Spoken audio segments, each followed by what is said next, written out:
श्रीमहागणाधिपतये नमः। प्रणो देवी सरस्वती वाजे सर्वादनीमती धीनाम विक्रीमतु। श्रीगुरुभ्यो नमः। हरिः ओम्। उत्तीर्यस्य जानते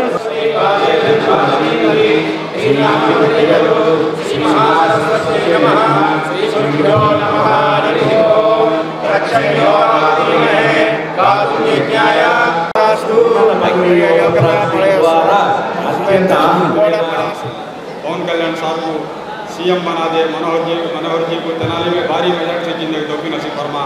roaring lion of AP assembly Manohar ji साहब को बना। अल्लाह उनको अच्छी ताकत को बना दे। तेनाली में अल्लाह उनको हर लाइन से रुकावटों को दूर फरमा। हर लाइन से अल्लाह उनको रुकावटों को दूर फरमा। क़ुव्वत बना अल्लाह। अल्लाहुम्मा इन्नी नस्अलुका मिन खैरि मा सअलुका सय्यदना मुहम्मद सल्लल्लाहु अलैहि वसल्लम। रज़ियल्लाहु अन्हु मुहम्मद सुभान रब्बिल इज्जति अम्मा यसिफून व सलामुन अलल मुरसलीन अल्हम्दुलिल्लाह। आमीन। बहुत बहुत शुक्रिया आपको। जनसेना पार्टी नाटी अध्यक्षుడు నేను పవన్ కళ్యాణ్ గారు దీవించి నెక్స్ట్ నేను రాష్ట్రానికి చూస్ చేసుకున్నాను. యేసుక్రీస్తునామములో స్తుతించి ప్రార్థించి వేడుకొని అర్పిస్తున్నాను పరమతండ్రి. ఆమేన్. Thank you for your prayers and your blessings, of course. Thank you. Thank you so much. సభాధ్యక్షులు వెంకటేశ్వరరావు గారికి, మన రాష్ట్ర ప్రధాన కార్యదర్శి ఓన్బైన్ శ్రీనివాస్ యాదవ్ గారికి, అదేవిధంగా ఈరోజు రాష్ట్ర వ్యాప్తంగా జనసేన పార్టీ కార్యక్రమాలు నిర్వహిస్తున్న మన కేకే గారికి, గుంటూరు నగర అధ్యక్షుడు సురేష్ గారికి, ఇక్కడ విచ్చేసిన జనసేన పార్టీ కార్యదర్శులు, సంయుక్త కార్యదర్శులు, మహిళామణులు, ఇంత భారీ స్థాయిలో ఈ సమావేశం జరుగుతుందని నేను ఊహించలేదు. కానీ ఈరోజు ఎస్సీ ఎస్టీ బీసీ మైనారిటీస్ ఆత్మీయ సమావేశానికి మీరందరూ కూడా ఈ సంఖ్యలో హాజరవడం ప్రత్యేకంగా మమ్మల్ని అందరినీ కూడా ఒక విధంగా ఉత్తేజపరిచినట్టు.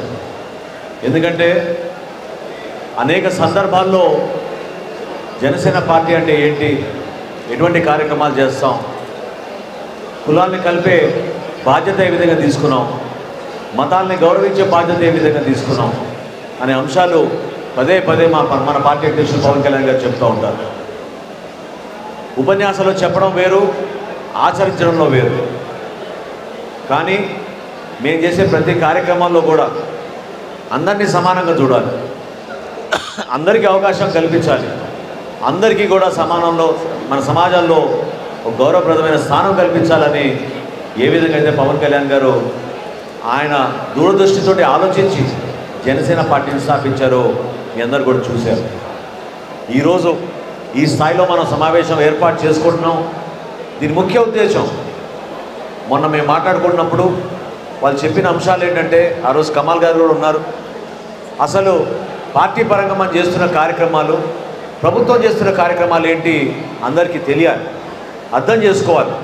ఎందుకంటే ఈ బటన్ నొక్కే ముఖ్యమంత్రి అందరికీ అద్భుతంగా సంక్షేమం చేసేస్తున్నాను, అందరికీ అన్ని విధాలుగా ఆదుకుంటున్నాను, కొంతమందికి మేనమామ, కొంతమందికి అన్న, కొంతమందికి తమ్ముడు, అన్ని విధాలుగా ఆయన ఏం కావాలంటే అటు అవర్ణించుకుంటాడు. కానీ రాష్ట్రానికి సరైన రీతిలో మనకి పరిపాలన అందిస్తున్నాడా లేదా అనేది మీకు తెలియాలి. నిజంగానే మీరు ఒకసారి ఆలోచించండి. గతంలో కూడా చాలామంది మంచి నాయకులు ఉండేవాళ్ళు, మనకి అద్భుతంగా పరిపాలించుకోగలిగే వాళ్ళం.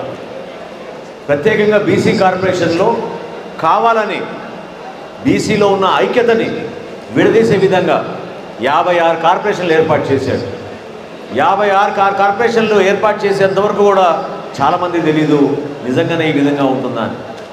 సమాజంలో మన అందరం కూడా ఒక మార్పు కోసం ఒక శక్తిగా ఎదగాలి. మన కులంలో ఉన్న వాళ్ళందరినీ కూడా కలుపుకొని పెద్దల దగ్గర వెళ్ళి కూర్చొని మన బిడ్డలకి లేదా రేపటి రోజున ఒక మంచి వివాహ కార్యక్రమం గురించి మనం సంప్రదించుకోవాలనుకుంటాం. కానీ రాష్ట్ర వ్యాప్తంగా ఈ విధంగా కార్పొరేషన్లు ఏర్పాటు చేసి నష్టం కలిగించడానికి ఆయన చేసిన ప్రయత్నాన్ని మనందరం కూడా ఖండించాలి. సరే, ఇన్ని బటన్లు నొక్కాడు కదా, కొన్ని 56 కార్పొరేషన్లకి ఎవరైనా బటన్ నొక్కాడో చెప్పండి. 56 కార్పొరేషన్ల ఆఫీస్ ఎక్కడుందో కూడా తెలియదు, వాళ్ళకు ఒక టేబుల్ లేదు, కుర్చీ లేదు. కానీ కార్పొరేషన్కి చైర్మన్లు వేశారు, మెంబర్లు వేశారు, నిధులు మాత్రం ఏమాత్రం కూడా అందించలేదు. బీసీ కార్పొరేషన్, ఫైనాన్స్ కార్పొరేషన్లకి ఎంతమందికి ఇచ్చారు చెప్పండి. యువత ఇంతమంది ఇక్కడ ఎంతో ఎదురు చూస్తున్నారు. ప్రభుత్వం నుంచి ఏం సహాయం అందింది చెప్పండి. మైనారిటీస్కి సంబంధించిన అంశాలు మీ అందరికీ తెలుసు. గతంలో ఉన్న కొన్ని కార్యక్రమాలు ఉపయోగపడేవి. ఎందుకంటే ఎక్కువగా మన ముస్లిం మైనారిటీ సోదరులు ఈ ప్రాంతం ఇవాళ కూడా మీటింగ్కి చాలామంది వచ్చారు. बहुत बहुत शुक्रिया आप सब लोगों को, क्योंकि दूर दूर से आए आप सब लोग इस मीटिंग को. మీరందరూ కూడా ఆలోచించాల్సింది ఏంటంటే ఇదివరకు ఉన్న కార్యక్రమాలు ఎందుకు కొనసాగించలేదు, ఎందుకు కొత్త నిబంధనలు ఏర్పాటు చేశాడు. షాదీ ముబారక్లో ఏ విధంగా కొత్త నిబంధనలు తీసుకొచ్చి ఎంతమందిని ఇబ్బంది పెట్టాడు చూడండి మీరు. వాస్తవంగా ఈ రోజున రాష్ట్రంలో కానివ్వండి, దేశంలో కానివ్వండి, ఈరోజు ఇంకో ముఖ్యమైన రోజు అంతర్జాతీయ చేనేత దినోత్సవమే కాకుండా ఇందాక వస్తున్నప్పుడు శ్రీనివాస్ యాదవ్ గారు చెప్పారు, మండల్ కమిషన్ రిపోర్ట్ ఇచ్చి 34 సంవత్సరాలు అయిపోయింది. ఆ రోజు ప్రవేశపెట్టినప్పుడు ఆ రోజు ఉన్న పరిస్థితిని బట్టి ఖచ్చితంగా మనం దేశంలో మన ఉద్యోగాల విషయంలో కానివ్వండి, సమాజంలో మనం ఎటువంటి కార్యక్రమం చేసినా, యువతకు ప్రోత్సాహం చేసినా, వాళ్ళకి రుణాలు ఇచ్చినా కూడా డెఫినెట్గా మనం ఎట్టి పరిస్థితుల్లో కూడా కనీసం 50% వాళ్ళకి అందించే విధంగా ముందుకు తీసుకెళ్లాలని ఆ రోజు మహానుభావులు చాలామంది తలపు చేశారు. అంబేద్కర్ గారి స్ఫూర్తి ఏంటి? మీరు ఎన్ని పథకాలు తీసుకొచ్చినా కూడా పరిపాలించేవాడు సరైన వ్యక్తి కాకపోతే ఆ పథకాలన్నీ కూడా వృధా అయిపోతాయి. అదేవిధంగా ఈరోజు పవన్ కళ్యాణ్ గారు పెద్ద మనసుతోటి రాష్ట్ర వ్యాప్తంగా ఆయన పర్యటిస్తున్నప్పుడు ఒకే ఒక మాట చెప్తూ ఉంటారు, సమాజంలో ఈరోజు మనం జాగ్రత్తగా ఉండాలి, మనం మంచిగా బతకాలని కష్టపడే కులం ఏంటంటే రెల్లి కులం. వాళ్ళు పారిశుద్ధ్యంలో ప్రతిరోజు మన కోసం ఉదయం 4ంటికే లేచి మన పట్టణాల్లోనూ గ్రామాల్లోనూ పాపం కష్టపడి పారిశుద్ధ్యం బాగుంటే మనకి ఆరోగ్య సమస్యలు రాకుండా ఉంటాయని చెప్పి వాళ్ళు మనస్ఫూర్తిగా మన కోసం పనిచేస్తారు. అటువంటి రెల్లి కులాన్నే పవన్ కళ్యాణ్ గారు మనస్ఫూర్తిగా ఆ రోజు ఆలోచించి, నేను మరో జన్మ ఉంటే ఒక రెల్లి కులంలో నేను పుట్టవలసిన మనిషిగా నేను భావిస్తున్నాను. ఎందుకంటే తద్వారా అయినా మనం సమాజానికి ఇంకా మంచిగా చేయొచ్చు, ప్రజలకు ఉపయోగపడే విధంగా వాళ్ళు చేస్తున్న కష్టాన్ని మనం గుర్తించి మనం గౌరవించాలని ఆయన పదే పదే చెప్పుకుంటూ వచ్చారు. అర్థం చేసుకోండి మీరు కూడా ఈ రోజున ఎన్ని కార్యక్రమాలు చేసినా, ప్రత్యేకంగా మన గుంటూరు జిల్లాలో గత ఎన్నికల్లో మీ అందరికీ తెలుసు, 3కి మనం స్థానం కల్పించాం ముస్లిం మైనారిటీస్ దగ్గర నుంచి. ఇక్కడ రెహమాన్ గారికి ఇచ్చాం, నయాబ్ కమాల్ గారికి నర్సరావుపేట పార్లమెంట్ నుంచి ఇచ్చాం, నర్సరావుపేట అసెంబ్లీ నియోజకవర్గానికి జిలానీ గారికి ఇచ్చాం. ఎస్సీ సామాజిక వర్గానికి చెందిన మన నాయకులకు ఓసీ స్థానాల్లో కూడా మనం వాళ్ళకి బీఫామ్లు ఇచ్చి అక్కడ పోటీ చేయించాం. ఎక్కడ ఏ పార్టీ చేసిందా ఈ విధంగా చెప్పండి. బీసీ సామాజిక వర్గంలో ఉన్న అనేక మందికి ఆ విధంగానే అవకాశం ఇచ్చాం. గుంటూరు శ్రీనివాస్ యాదవ్ గారిని మర్చిపోయారు, గుంటూరు ఎంపీగా శ్రీనివాస్ యాదవ్ గారు పోటీ చేశారు. సో ఆ విధంగా జనసేన పార్టీ ఎప్పుడు కూడా నిజాయితీగా యువతకు మనం ఉపాధి కల్పించాలి. అర్బన్ ఏరియాస్లో ముస్లిం మైనారిటీల విషయంలో పవన్ కళ్యాణ్ గారు చెప్తూ ఉంటారు, అసలు మీరు నివసిస్తే ప్రాంతంలో ఎందుకు సరైన మౌలిక సదుపాయాలు కల్పించలేకపోయింది ప్రభుత్వం? ఎందుకు ఈ రోజుకి కూడా మీరు కష్టపడి ఒకే ప్రాంతంలో ఆ విధంగా నివసిస్తున్నప్పుడు మీకు కనీసం మంచినీటి సౌకర్యం లేదు, మీకు డ్రైనేజ్ వ్యవస్థ లేదు, మీ బిడ్డలకి భవిష్యత్తు లేదు. ఈ రోజుకి కూడా ఎందుకు కేవలం సైకిల్ మెకానికల్గానో బైక్ మెకానికల్గానో లేకపోతే చేతి పనులు చిన్న ఏమైనా చేసుకుంటూ ఒడ్రంగి పనులను మిగిలిపోవాలి వీళ్ళు ముస్లిం మైనారిటీస్? చెప్పండి. చదువుకోలేరా? వాళ్ళకి అవకాశం కల్పించలేమా? ఐటీఐ ట్రైనింగ్ ద్వారా మనం వాళ్ళకి ఇంకా అద్భుతమైన కార్యక్రమాలు చేయలేమా? ఎక్కడ పోయింది ఈ వ్యవస్థ? ఇదివరకు కూడా ఉండేది. ఇప్పుడే సోదరుడు శేఖర్ చెప్పాడు, లిడ్ క్యాప్ అనే సంస్థ ఆంధ్రప్రదేశ్లో చెన్నారెడ్డి గారి హయాంలో మొదలైంది 1978లో. రాష్ట్ర వ్యాప్తంగా అందరికీ కూడా లిడ్ క్యాప్ ద్వారా చిన్న రుణాలు ఇచ్చి దుకాణాలు ఏర్పాటు చేసుకుని వాళ్ళు చెప్పులు కుట్టుకుని వాళ్ళు పాపం వాళ్ళ కుటుంబాలను ఆదుకునే విధంగా ఆ రోజు ప్రోత్సహించింది ప్రభుత్వం. ఏమైపోయింది ఈ రోజున? ఎక్కడున్నాయి ఈ పథకాలు చెప్పండి? అంబేద్కర్ విదేశీ విద్యా పథకాన్ని పేరు మార్చేసుకొని ఆయన పేరే పెట్టుకున్నాడు. ఎవరికి ఇచ్చాడు? మొన్న 4,36,00,000 మరి ఇంకోసారి బటన్ నొక్కుతున్నా అన్నాడు. 4,36,00,000 రుణాలు విద్యార్థులకు ఇస్తున్నామని చెప్పాడు. ఎన్ని అడ్వర్టైజ్మెంట్లు ఇచ్చాడు చూడండి మీరు. ప్రతి న్యూస్ పేపర్లో కూడా ప్రతి టీవీలో కూడా ఆ రోజు అడ్వర్టైజ్మెంట్లు ఇచ్చి దానికి మళ్ళీ ఇంకో 3-4 కోట్ల రూపాయలు ఖర్చు పెట్టారు. కానీ ఎవరికి ఇస్తున్నారు వీళ్ళు? ప్రపంచవ్యాప్తంగా 50 యూనివర్సిటీలు టాప్ 50 యూనివర్సిటీస్లో ఉన్న విద్యార్థులకే ఇస్తారంట. ఎక్కడున్నారు చెప్పండి? మీ అందరు చూశారు ఒక తల్లి ఆవేదన. గుంటూరు జిల్లా కలెక్టర్ ముందు తన బిడ్డ ఎక్కడో యూక్రెయిన్లోనో ఎక్కడో మెడిసిన్ కోసం చదువుకుంటూ ఉంటే మొదటి సంవత్సరం తర్వాత రాష్ట్ర ప్రభుత్వం ఆమె బిడ్డకి పాపం ఆర్థిక సాయం ఆపేస్తే బిడ్డ చదువు ఏం చేస్తుందనే భయంతో బాధతోటి ఆమె దాదాపు 14-16 రోజులు గుంటూరు జిల్లా కలెక్టర్ ముందు ధర్నా చేసి ఆమె ప్రభుత్వాన్ని ఏదో విధంగా వేడుకుంటే ముందుకు వస్తారని ఆశించింది. ముస్లిం మైనారిటీ సంబంధించిన మహిళ పాపం ఆమె ఆవేదన చూసి మన గుంటూరు జిల్లా నాయకులు వీళ్ళందరూ పోయే సంఘీభావం తెలిపారు. పార్టీ ఆఫీస్ కూడా తీసుకొచ్చారు. అనేక సందర్భాల్లో మనం చూస్తున్నాం. ఇక్కడ ఎందుకంటే అభివృద్ధి జరగాలి అంటే మీలో మనసున్న ప్రభుత్వం ఉండాలి. స్పందించలేని వ్యక్తులు వీళ్ళు స్పందన కార్యక్రమం పెడతారు. బాధ్యత లేని వ్యక్తులు వీళ్ళు మన పరిపాలిస్తున్నారు. ఈ రోజున ఎక్కడ చూసినా అవకతవకలే, ఎక్కడ చూసినా ప్రభుత్వంలో ఉన్న నిధుల్ని దారి మళ్లించారు తప్ప ఎక్కడ కూడా నిజాయితీగా పనిచేయలేదు. ఈరోజు మీరందరూ కూడా చాలామంది మహిళలు ఉన్నారు ఇక్కడ. అమ్మ ఒడి గురించి జగన్మోహన్ రెడ్డి గతంలో ఏం చెప్పాడు చెప్పండి. ఎన్నికల ముందు ప్రతి గడపకు వచ్చి ముద్దులు పెట్టి మీ అందరికీ కూడా అమ్మ ఒడి కార్యక్రమం ద్వారా బిడ్డలు చదివిస్తా అన్నాడు. ఈ రోజున కుటుంబంలో ఒకరికి అంటున్నాడు. మళ్ళీ దాంట్లో మళ్ళీ ఆంక్షలు 300 యూనిట్లు కాలిస్తే అది కూడా తీసేస్తున్నారు. మీ ఇంట్లో పొరపాటున ట్యాక్సీ ఉన్నా కూడా మీకు కారు ఉంది కాబట్టి తీసేస్తున్నాం అంటున్నారు. ఇంట్లో ఫ్రిడ్జ్ ఉందా, టీవీ ఉందా, ఎన్ని ఫ్యాన్లు ఉన్నాయి, ఇవి వాళ్ళు కట్టే లెక్కలు. నిజాయితీ ఏది మీలో? అదేవిధంగా చేనేతల వికాసానికి కూడా మనం ఒక వ్యవస్థను ఏర్పాటు చేసుకున్నప్పుడు మొట్టమొదటిసారి చేనేత భరోసా పథకం కింద వాళ్ళకి నిధులు ఇస్తామని చెప్పారు. ఎక్కడిచ్చారు చెప్పండి? ఎక్కడ అందించారు? మగ్గాలు ఉంటేనే ఇస్తామన్నారు. మరి ఈ మాట ముందన్నారా? నిజంగా వాళ్ళకి సొంత ఇల్లు ఉండి మగ్గాలు ఉంటే వాళ్ళు మీపైన ఎందుకు ఆధారపడి ఉంటారు? ప్రభుత్వం నుంచి అందించాల్సింది ఏంటి? ప్రతి చేతికి పని అందించాలి. ఆ పని చేసుకునే వ్యక్తులకి మన ఆర్థిక సహాయం అందించాలి. వాళ్ళ సమాజంలో బలపరచాలి. మత్స్యకారుల గురించి కూడా నిజంగా నేను ఆశ్చర్యపోతున్నాను. ఎందుకంటే చాలా గ్రామాల్లో పర్యటించాం మత్స్యకారుల కోసం. మత్స్యకారుల భరోసా పథకం కింద ప్రతి మత్స్యకారుడు ఎవరైతే వేటకు వెళ్ళలేకపోతాడో ఆ 3 నెలల్లో వాళ్ళకి 10,000 రూపాయలు ఇస్తానని జగన్మోహన్ రెడ్డి చెప్పారు. ఈ రోజున ఆ సంఖ్య పూర్తిగా తగ్గించేశారు. మన రాష్ట్రంలో ఈ రోజున వాళ్ళు చేసే కార్యక్రమాలు ఎవరికి కూడా అర్థం కావడం లేదు. ఎందుకు అర్థం కావడం లేదని నిధులు ఎక్కడ పోతున్నాయో ఎవరు తెలియదు. నవరత్నాలు అంటారు. ఈ నవరత్నాల ద్వారా వాళ్ళు అందించే ఈ బటన్ నొక్కే కార్యక్రమం గతంలో మనకి బీసీ సంక్షేమం ఉండేది, ఎస్సీ సంక్షేమం ఉండేది, గిరిజన ప్రాంతాల్లో మనకి ఐటీడీఏలు ఉండేవి, ముస్లిం మైనార్టీస్కి ఫైనాన్స్ కార్పొరేషన్ ఉండేది, క్రిస్టియన్ మైనార్టీస్కి ఫైనాన్షియల్ కార్పొరేషన్ ఉండేది. వీళ్ళ ద్వారా మనం ప్రతి జిల్లాలో కూడా కార్యక్రమాలు చేసేవాళ్ళం. వికలాంగులకి మనం ఫైనాన్షియల్ కార్పొరేషన్ ఉండేది మన గతంలో. ఏమైపోయింది? ఎందుకు అందించలేకపోతున్నాం? మీరందరూ కూడా అర్థం చేసుకోండి. ఒక మనిషిని మీరు నమ్మారు, ఒక అవకాశం ఇద్దాం అనుకున్నారు, కానీ ఏ విధంగా ప్రభుత్వంలో జరుగుతున్న కార్యక్రమాన్ని నిర్వీర్యం చేశారో మీరు తెలుసుకోవాలి.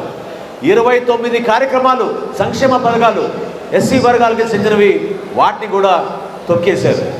ఈరోజు ఆంధ్రప్రదేశ్లో ఎస్సీల పైన జరిగిన దాడుల్లో కేసులు విపరీతంగా ఉన్నాయి.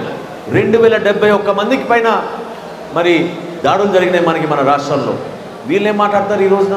ఎస్సీ సంక్షేమం గురించి, బీసీ సంక్షేమం గురించి, మైనార్టీ సంక్షేమం గురించి. ఏ విధంగా మైనార్టీస్లో ఉన్న మహిళలు పాపం కష్టపడి చదువుకుంటాం, బిడ్డలు చదివించుకుంటామని వాళ్ళు కష్టపడి చేస్తున్న ప్రయత్నాన్ని ఈ ప్రభుత్వం ఏ విధంగా ఎండగడుతుందో మీకు తెలుసు. ఎక్కడ కూడా ఆదుకోవడం లేదు. కేవలం వాళ్ళు పదే చెప్పేది ఒక ప్రభుత్వం ద్వారా అందించే సహాయాన్ని మీ అందరికీ కూడా ఇంటికి వాలంటీర్ల ద్వారా మేము అందిస్తున్నాం, అంతకన్నా గొప్ప కార్యక్రమం లేదంటున్నారు. రైతులను ఆదుకున్నారా? ఆత్మహత్య చేసుకున్న కౌలు రైతులకి పవన్ కళ్యాణ్ గారు తన సొంత నిధులు ఆయన ఆ రోజు 5 కోట్ల రూపాయలు కేటాయించి వాళ్ళకి అద్భుతమైన కార్యక్రమం చేశారు. జగన్మోహన్ రెడ్డి ఎక్కడ చేశాడు చెప్పండి? మీ అందరికీ తెలుసు. జగన్మోహన్ రెడ్డి గారికి ఇదే పిడుగురాళ్లలో దాదాపు 2,000 ఎకరాల వరకు వాళ్ళు సిమెంట్ ఫ్యాక్టరీ కోసం తీసుకున్నారు ప్రభుత్వం దగ్గర నుంచి. ప్రభుత్వ భూములు అవి. కానీ అన్ని వేల ఎకరాలు తీసుకుని కడపలో వాళ్ళు అన్ని సిమెంట్ ఫ్యాక్టరీలు పెట్టుకుని రాష్ట్ర వ్యాప్తంగా 1,00,000 కోట్లు సంపాదించుకుని ఏనాడైనా జగన్మోహన్ రెడ్డి గారు తన కుటుంబం ద్వారా తన చేతుల మీదుగా ఎవరైతే ఇబ్బందుల్లో ఉన్నారో మహిళలు కానివ్వండి, రైతులు కానివ్వండి, బలహీన వర్గాలకు చెందిన వాళ్ళకి కానివ్వండి, ఎప్పుడైనా ఆర్థిక సహాయం చేశాడు చెప్పండి? ఒక్కరైనా ఆదుకున్నాడో చెప్పండి? ఈరోజు మొన్న సత్యనపల్లిలో జరిగింది, మీ అందరికీ తెలుసు. నిన్న కూడా మాట్లాడాను ఆ విషయం. ఒక బీసీ మహిళ, వడ్డెర కమ్యూనిటీకి సంబంధించిన మహిళ పాపం, ఆమె బిడ్డ ఆ రోజు చనిపోతే ఆర్థిక సహాయం ప్రభుత్వం నుంచి 5 లక్షల రూపాయలు ఇస్తామని ప్రకటించి ఆమెకి చెక్ వస్తే నీ సంగతి మాకు అనవసరం, ముందు మాకు 2 లక్షల రూపాయలు ఇమ్మన్నారు నాయకులు. అక్కడ ఎంత దౌర్భాగ్యమైన పరిస్థితి చూడండి. వాళ్ళ కోసం నిలబడింది ఎవరు? ఆ కుటుంబం కోసం నిలబడింది ఎవరు? మన జనసేన పార్టీ నిలబడింది. పోరాటం చేశాం, మీడియా ముందుకు తీసుకొచ్చాం. మన నాయకులందరూ కూడా కలిసికట్టుగా డబ్బులు పోగు చేసి చివరికి జనసేన పార్టీ వాళ్ళకి 5 లక్షల రూపాయల ఆర్థిక సాయం ఇచ్చింది. ప్రభుత్వం నుంచి ఆ మహిళ తీసుకోలేదు. అటువంటి ఆదర్శవంతంగా బ్రతికే పార్టీ మంది ఏ కార్యక్రమం చేసినా మనం ఒకే మాట మీద ముందుకెళ్తాం, నిజాయితీగా మాట్లాడతాం. మనం చెప్పే ప్రతి మాట దాంట్లో ఒక అర్థం ఉంటుంది, సమస్యకి పరిష్కారం కూడా ఉంటుంది. మనం రేపటి రోజున ప్రభుత్వంలో వచ్చిన తర్వాత తప్పకుండా ఈ కార్యక్రమాలు చేయాలి. ఈ కార్యక్రమాల ద్వారా సమాజంలో ఉన్న ప్రతి మహిళకి, బలహీన వర్గాల్లోకి, మైనారిటీస్కి వీళ్ళందరినీ కూడా ఒక పెద్ద ఎత్తున ముందుకు తీసుకురావాలని మనం ఆలోచిస్తాం. సచార్ కమిటీ గురించి ఇక్కడ ముస్లిం మైనారిటీ పెద్దలు చాలామంది ఉన్నారు. ఎన్నో సందర్భాల్లో శాసనసభలో మాట్లాడేవాళ్ళు. సచార్ కమిటీ రికమెండేషన్స్ ఈ ప్రభుత్వం ఏమైనా కూడా అమలు పరిచిందా చెప్పండి? ఎక్కడైనా అమలు పరిచారా? సచార్ కమిటీ గురించి ఈరోజు ఏమన్నా మాట్లాడుతున్నారా? దేనికోసం మరి అన్ని సంవత్సరాలు వాళ్ళు కష్టపడి ఆ రోజున వాళ్ళు సబ్మిట్ చేసిన ఆ సచార్ కమిటీ రిపోర్టు ఎందుకు చేయలేకపోయారు చెప్పండి? ఎందుకు రాష్ట్ర ప్రజలకు ఉపయోగపడే విధంగా మార్చుకోలేకపోయారు? జనసేన పార్టీలో మేము పార్టీని సంస్థాగతంగా బలోపేతం చేస్తున్నప్పుడు మహిళలకు పెద్దపీట వేస్తాం, బీసీలకు పెద్దపీట వేస్తాం, మైనారిటీస్కి పెద్దపీట వేస్తాం, ఎస్సీలకు పెద్దపీట వేస్తాం. ట్రైబల్ ఏరియాస్లో ఈ రోజున అతిపెద్ద సమస్య రాష్ట్ర వ్యాప్తంగా మనం ఎదుర్కొంటుంది గంజాయి సమస్య. మార్చేశారు వాళ్ళ జీవితాలు.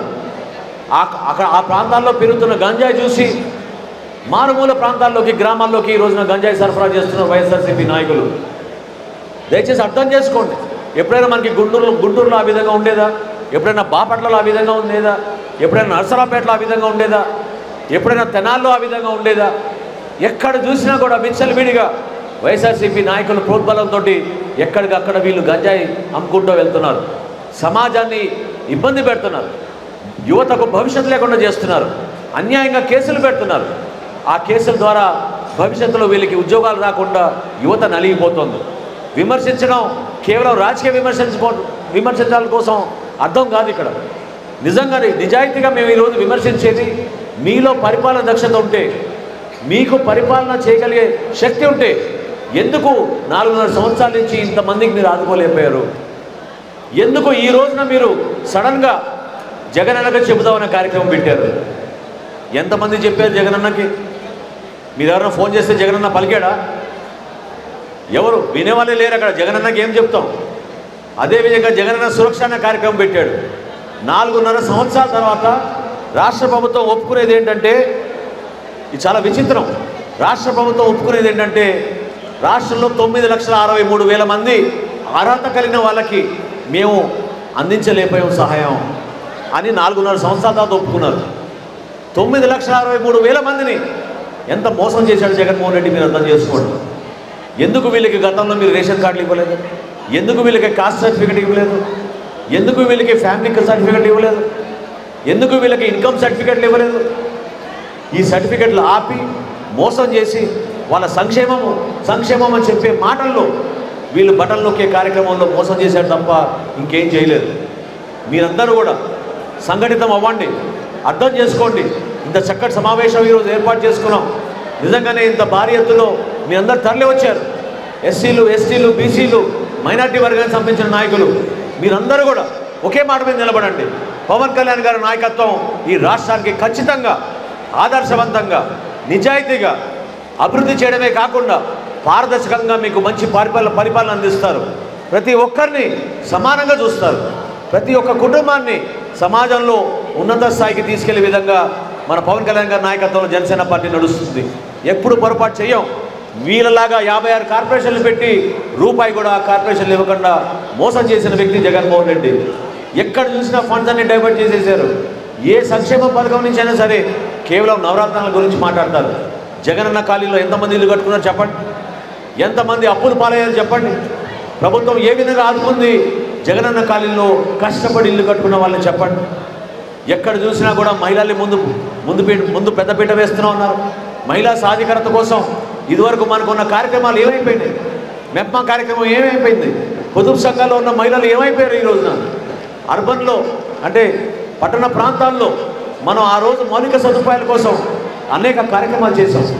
ఏమైపోయింది మన గుంటూరు నగరంలో ఈరోజు చెప్పండి? చాలా ప్రాంతాల నుంచి ఇక్కడ తరలి వచ్చారు. నర్సరావుపేట నుంచి, బాపట్ల నుంచి, చీరాల నుంచి, చెల్లూరుపేట నుంచి సత్తెనపల్లి నుంచి, తెనాలి నుంచి, మంగళగిరి నుంచి మిమ్మల్ని అందరినీ కూడా నేను కోరేది ఏంటంటే దయచేసి అర్థం చేసుకోండి, ఆలోచించండి ఒకసారి. ఒక్క ఛాన్స్ అని మిమ్మల్ని మోసం చేశాడు. ఏ విధంగా ఈ ముఖ్యమంత్రి ఉపయోగపడ్డాడు చెప్పండి, ఏ విధంగా మీకు పరిపాలన అందించగలిగాడు చెప్పండి. ఎక్కడైనా నిజాయితీ ఉందా ఆయన చెప్పిన మాటల్లో? ఎక్కడైనా ఒక కుటుంబాన్ని పేదరికం నుంచి పైకి తీసుకొచ్చాను చూపించమనండి ఈరోజు రాష్ట్రంలో. అదే పొరుగు రాష్ట్రాల అభివృద్ధి ఏ విధంగా జరుగుతుందో మీరు చూడండి. ఆశ్చర్యం కలిగిస్తుంది, బాధ కలిగిస్తుంది. ఎంతో ఆవేదనతోటి ప్రతి సందర్భాల్లో పవన్ కళ్యాణ్ గారు నేను మాట్లాడుకున్నప్పుడు మా బాధ ఇదే. ఎందుకు అభివృద్ధి ఇతర రాష్ట్రాల్లో శరవేగంగా ముందుకెళ్తుంది? ఎందుకు మన రాష్ట్రంలో ఇన్ని వనరులు పెట్టుకుని, ఇంత గొప్ప సంపదను పెట్టుకుని, ఇంత మంచి కష్టపడే వ్యక్తుల్ని పెట్టుకుని ఎందుకు మన రాష్ట్రాన్ని ముందు తీసుకెళ్ళలేకపోతున్నాం? అర్థం చేసుకోవాలి. మీరు అందరూ కూడా నిలబడండి. ఎన్నికలు వస్తున్నాయి, మళ్ళీ ఇంకోసారి మీ ముందుకు వస్తాడు. మరి ఈసారి ముందుకు పెడతాడో మీకు దండలు వేస్తాడో నాకు తెలియదు, కానీ ఇంటింటికి మళ్ళీ వస్తాడు ఈ ముఖ్యమంత్రి. హెలికాప్టర్లో వస్తాడు, కారులో బస్సులో రాడు. హెలికాప్టర్లో వచ్చి మరొకసారి మీకు రకరకాల వాగ్దానాలు చేసి మోసం చేయడానికి ప్రయత్నం చేస్తాడు. కానీ మీరు ఆలోచించాల్సింది మన భవిష్యత్తు కోసం, మన బిడ్డల కోసం, మన రాష్ట్రం కోసం. ఖచ్చితంగా ఈసారి మీరందరూ కూడా ఒకే మాట మీద నిలబడండి. ఒక మార్పు రావాలి. వైఎస్ఆర్సీపీ విముక్త ఆంధ్రప్రదేశ్ తీసుకురావాలి. మనం వైఎస్ఆర్సీపీ విముక్త ఆంధ్రప్రదేశ్ తీసుకొచ్చినప్పుడే మన రాష్ట్రానికి మేలు జరుగుతుంది, మన ప్రజలకి మంచి రోజులు వస్తాయి. ఇందులో ఇంతకన్నా పెద్దగా మేము ఒక రాజకీయ పార్టీగా మీకోసం అండగా నిలబడతాం. ఏ రోజైనా సరే, ఎక్కడ ఇబ్బంది అయినా సరే, సామాన్యుల కోసం గలవిప్పే విధంగా జనసేన పార్టీ మీకు తోడుగా ఉంటుంది. ఈ సమస్యలపైన పోరాటానికి మీ అందరూ కూడా ఒకే మాట మీద నిలబడ్డాం. మీరందరూ కూడా ఏ ప్రాంతం నుంచి వచ్చినా సరే ఒక్కసారి మీరు ఆలోచించండి. ఏమైపోయింది? ఎస్సీ సబ్ ప్లాన్ ఏమైపోయింది? ట్రైబల్ సబ్ ప్లాన్ ఏమైపోయింది? బీసీల కోసం ప్రత్యేక మేనిఫెస్టో అన్నారు, బీసీల కోసం ప్రత్యేక బడ్జెట్ అన్నారు. బడ్జెట్లో ఇన్ని నిధులు కేటాయించారు. నిధులు కేటాయించడం కాదు, ఉపన్యాసాలు కాదు, ఎంతవరకు మీరు కేటాయించిన నిధుల్ని క్షేత్రస్థాయిలో మీరు రిలీజ్ చేసి ఆ అమౌంట్స్ ద్వారా వాళ్ళకి ఆదుకోగలిగారు చెప్పాలండి. జిల్లాలో ఎక్కడైనా కలెక్టర్ల ద్వారా ఏమైనా నిధులు ఇస్తున్నారా? యువతకు ఎక్కడైనా ఉపాధి కల్పించారా? ఉద్యోగాలు వచ్చాయా? ఎక్కడైనా మీకు 5 లక్షల రూపాయలు రుణాలు ఇచ్చారా? జనసేన పార్టీ మాత్రం తనా మనా అనే భావన లేకుండా సమాజంలో ఉన్న యువతకు అందరికీ కూడా మేము చేపట్టిన కార్యక్రమం అద్భుతమైన కార్యక్రమం. ప్రతి యువకుడికి 10 లక్షల రూపాయలు ఆర్థిక సాయం అందించి తద్వారా 10 కుటుంబాలని ఆదుకునే విధంగా, 10 మందికి ఉపాధి కల్పించే విధంగా ఒక అద్భుతమైన కార్యక్రమం మనం తీసుకొచ్చాం. అదే మన షణ్ముఖ వ్యూహం. షణ్ముఖ వ్యూహంలో భాగంగా ప్రతి నియోజకవర్గంలో కూడా సంవత్సరానికి 500 మందికి ఈ 10 లక్షల రూపాయలు అందించి వాళ్ళ ద్వారా చిన్న చిన్న పరిశ్రమలు, చిన్న చిన్న వ్యాపారాలు ఏర్పాటు చేసి అందరినీ కలుపుకొని పోయే విధంగా, సమాజంలో కులాలు మతాలనే భావన లేకుండా, ప్రాంతాలనే భావన లేకుండా అందరికీ కూడా చక్కటి అవకాశాలు కల్పించి మన యువతని ముందుకు తీసుకెళ్లే విధంగా, మన మహిళలకి పెద్ద పీట వేసే విధంగా పవన్ కళ్యాణ్ గారి నాయకత్వం ఈ రాష్ట్రానికి ముందు తీసుకెళ్తానని మరొకసారి మీకు విన్నవించుకుంటూ చక్కటి కార్యక్రమానికి మీరు హాజరైనందుకు, అదేవిధంగా కొత్త హాల్ మనకు నిర్మాణం చేసి జనసేన పార్టీ కోసం ఈరోజు మన రిక్వెస్ట్ మేరకు ఆయన హాల్ ఇచ్చినందుకు ఇక్కడ ఉన్న యాజమానులకి ప్రత్యేకమైన ధన్యవాదాలు తెలుపుకుంటున్నాను. మన నాయకులు కేవలం 3 రోజుల్లో కష్టపడేటువంటి కార్యక్రమం చేశారు. సో నిజంగా నేను మనస్ఫూర్తిగా వెంకటేశ్వరరావు గారిని, శ్రీనివాస్ యాదవ్ గారిని, అదేవిధంగా మన పట్టణ అధ్యక్షుడు ఉన్నాడా సురేష్ గారికి, మన మైనారిటీ నాయకులకు, పెద్దలందరికీ కూడా ఇక్కడ నేను చెప్పేది ఒకటే, మనం కలిసి పోరాడదాం, నిలబడదాం. మన రాష్ట్రం కోసం ఒక మార్పు తీసుకొచ్చే విధంగా పవన్ కళ్యాణ్ గారి నాయకత్వాన్ని మరింత బలోపేతంగా మనం ప్రజలకు తీసుకెళ్దామని కోరుకుంటూ సెలవు తీసుకుంటున్నాను. జై జనసేన, జై జనసేన.